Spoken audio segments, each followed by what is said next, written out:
your first year, you need to set the foundation. You need to say that it doesn't matter who you are if you're trying to change a culture. I don't care if you're Antonio Brown, you've got to hold these guys accountable. So I actually really do respect that. And we're here with more. You go.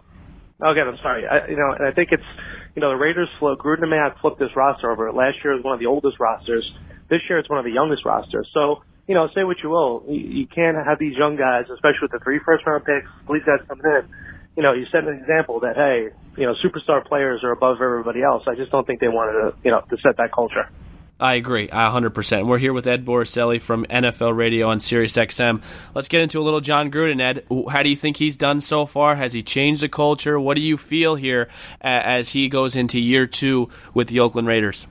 It's hard to say, man. I mean, I think John Gruden could still coach. I still think he can call plays. I still think he's an offensive guy. Last year was extremely, extremely hard. The Khalil Mack situation, I think he got a little impulsive with Mack's holdout, and I don't think he understood the repercussions. Now, again, they got the first-round picks, and, they're happy with the players that they got. But I just think last year, everything that he did, everything that he's touched so far really hasn't worked out in terms of personnel. And that was always the knock on John Gruden is, hey, Gruden's a really good coach, but Gruden's not a good personnel and not a good talent evaluator. And you can see, you trade Mack, he goes on, the Bears, take over the NFC North, they go to the playoffs. Yeah, thanks a lot for that. Yeah, seriously. And I just think it was a punch in the gut to the team. So I think last year, and again, there were 2 rookie tackles last year, so last year wasn't really a barometer of things to come for them. I think the guy, like I said, I think the guy could still coach. He's not going anywhere. He's got a 10-year contract. He's going to try to get the players he wants. Is Derek Carr one of those players? We'll see. I mean, there's times when Derek plays really good. I don't know. John gets very antsy with players. So I just don't know. I think he's trying to put a stamp on his team. I just think last year kind of took a lot out of him. And then, the whole AB stuff, again, it's punch after punch that this guy has taken.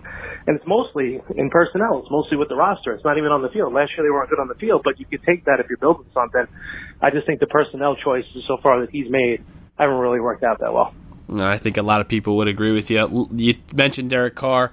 Let's talk about the 2 quarterbacks in this game today. I like Derek Carr. I like Kirk Cousins. I think they both have the ability, with the right talent around them, to lead their respective teams to a deep playoff run.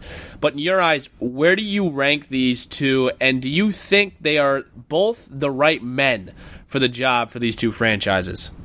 Let's take the first one first. I think, taking me back a couple of years ago, it's weird, man. You know this. Given years, you can look. 2016, Derek Carr is an MVP candidate. The Raiders are making a deep playoff run, all that. And Cousins has similar success.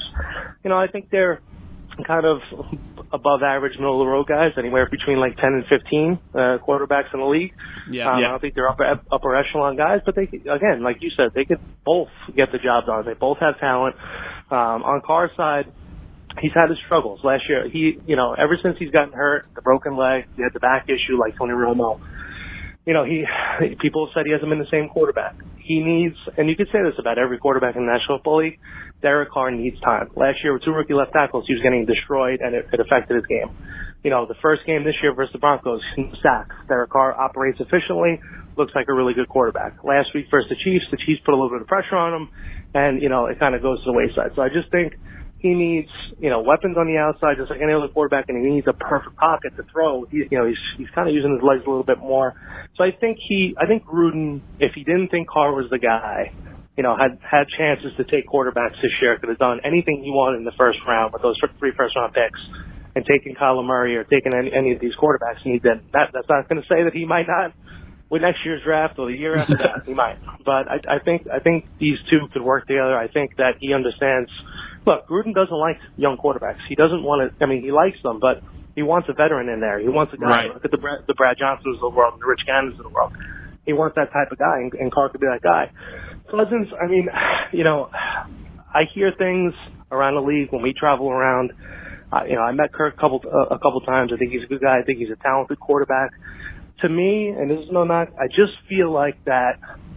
I don't know how to put it. I guess maybe the killer instinct. Maybe I agree.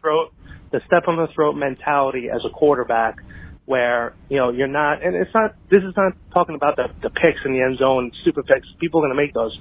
I don't know if he's going to go in that huddle and say, hey, we're down by 6. Let's go 98 yards and score a touchdown and win it. That type of quarterback. And I just, look, you guys getting the guarantee money. He's your guy. There's really no excuses for you guys. You guys got the talent. He's got to be able to pull the trigger. And I don't know if he has that in him. Oh, my gosh. I could not agree with you anymore. I've been saying it for the last couple of games here. I mean, in the beginning of last year, he showed, okay, this guy can really play. But when it comes to these bigger games, it doesn't seem like you say. He doesn't have that, Kobe Bryant had that killer, the mama mentality, that killer instinct. I don't think Kirk Cousins has that. And I have to stop, and I've told myself this, stop watching his press conferences because he's such a nice guy. You feel empathetic. You feel empathetic for the guy. So, you got to get to a point where this is business, and I couldn't agree anymore. And we're with Ed Borsilli from NFL Radio on SiriusXM. Last one for you. Let's give me some matchups that you're looking out for, some concerns on both sides that you think will play out in this game. Obviously, the Raiders are banged up a little bit, like I mentioned before. Trent Brown hasn't practiced all week, the right tackle. They give a lot of money to from the Patriots. I think he's going to play, but like I said before, Carr has to have time, and you guys have one of the best front sevens in the league, especially with the two guys coming off with Hunter and Griffin. I mean, that's a matchup that you're going to have to watch all game long because I don't know if Trent's 100%. If he's not 100%, the guys that they're putting in, the Brandon Parkers of the world, are not going to get the job done. I want to see what Josh Jacobs does against, the same thing, against your guys' run defense. I want to see if they can get holes there, and vice versa. The Raiders have been really good against the run so far this year. They haven't let up 100-yard rushers. They've been really stout against the run. And obviously Dalvin Cook's running, like a menace through the National Football League. So I'm interested in that. And I'm interested in how the corners play against your receivers. I mean, last week, the Chiefs, the Kansas City Chiefs are the Kansas City Chiefs, man. I mean, it takes 2 seconds. These guys are running all up and down the field. It's hard. The Raiders played a lot of press man. It didn't really work out in their favor. Again, same thing with you guys.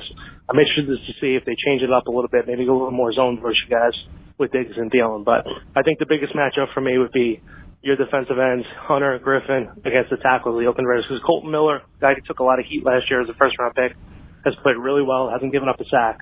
But Trent Brown's banged up, so that could be a disadvantage for the Raiders.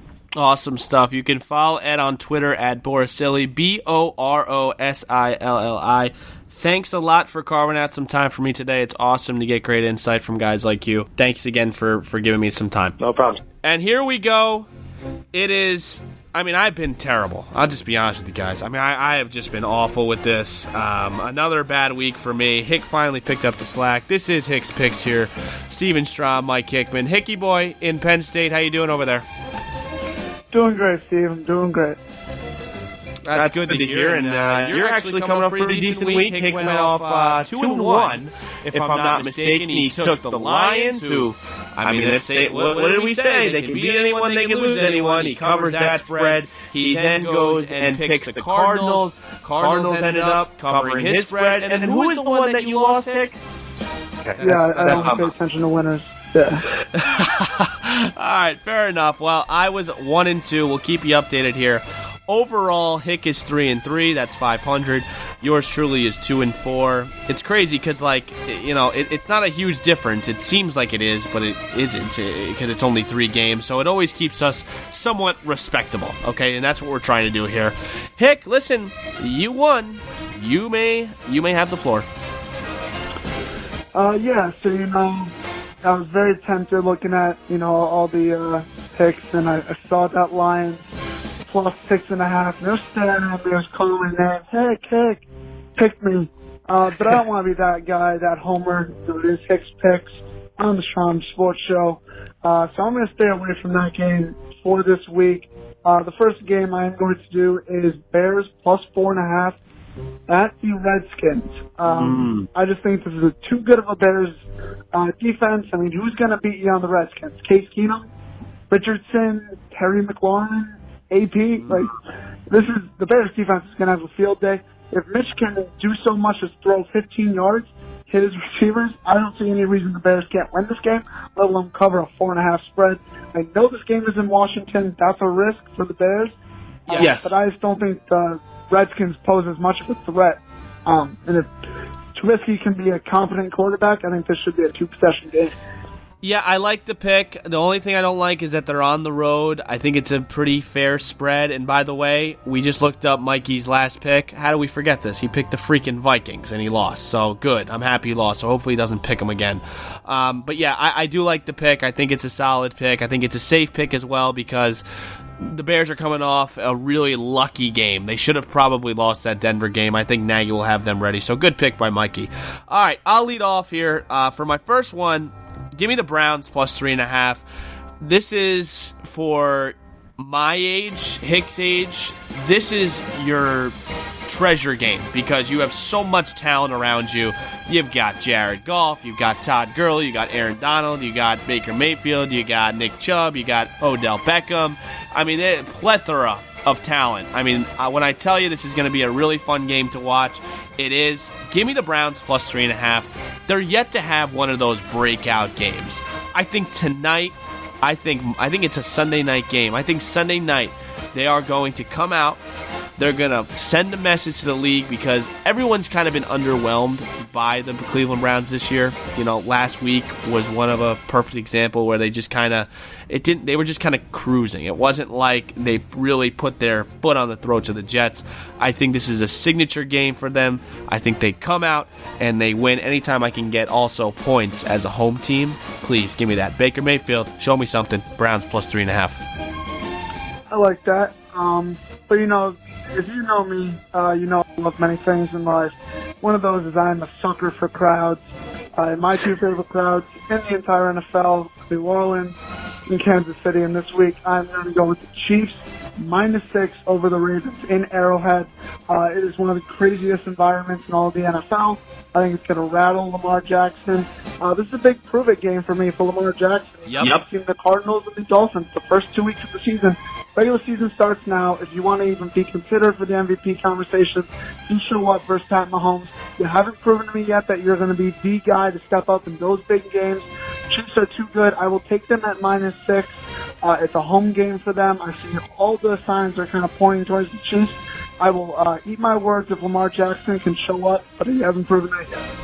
Love that pick. 100% agree with you. I talked about it on my show. Lamar Jackson, yeah, great stats against terrible defenses. The Cardinals and Miami, probably the two worst. Show me something in Arrowhead. Quick little thing for you, weatherman over there, Hickey. It's supposed to be thunderstorms there. I'm just going to warn you. There's going to be a lot of thunderstorms, maybe a little hailstorms. It gets a little funky in Kansas City, so that's the only reason why I'd stay away from that game personally, but what do I know? Hick went 2-1. Next one for you. Don't call me a copier, but I'm going to jump on Hick's back a little. I'm going to take the Cardinals -2.5. Hick picked them last week. They covered. Cardinals face a Cam Newton-less Carolina Panthers, which I actually think is better for them because Cam Newton is atrocious. But Kyler Murray and Cliff Kingsbury, it's time to get your first win, fellas, and no better way to do it than at home against a Cam Newton-less Carolina Panther team. I've loved what I've seen from the Cardinals so far offensively. They've battled in every game. They battled back against Detroit. They battled in a tough environment in Baltimore against a really good defense. Murray threw for 300 yards. I think the Cardinals get their first win. Give me them plus -2.5 or -2.5. So continuing on the Prove It To Me tour, I'm heading all the way to San Francisco right now. I love Jimmy G, and in the absence of this week, I had a personal loss. Drew Brees went down, really hurt the fantasy team. I brought in Jimmy G. He was my backup all along. Listen, I really love the guy, and I think we've all been, on his team ever since he left New England. But we've only gotten about 5 games of him as a starter. Hasn't thrown for over 300 yards in any of those games. He just threw his first 3 touchdown passing touchdown game of his career last week with Cincinnati. This guy is a big question mark. And I know with Big Ben going down and everyone's jumping off the Steelers bandwagon, they still have a good young core with that Mason Rudolph can work with. I'll take them +7. I think that's a that's a big spread for a 49ers team that I'm not so sure may be legit. And Jimmy G's got to prove it to me. Got to earn that respect that he was given ever since he was in the league. you just don't get Hick's respect. I hope people understand that, especially in the NFL. Lamar, you just don't get Mikey Hickman's respect. You have to earn it. Go earn it in Kansas City. Jimmy G, go earn it against Pittsburgh. I love that pick, Hick. Listen, Hick's got some nice picks. I should have called him before this and see if I could maybe jump on one of his picks. All right, last one here for you.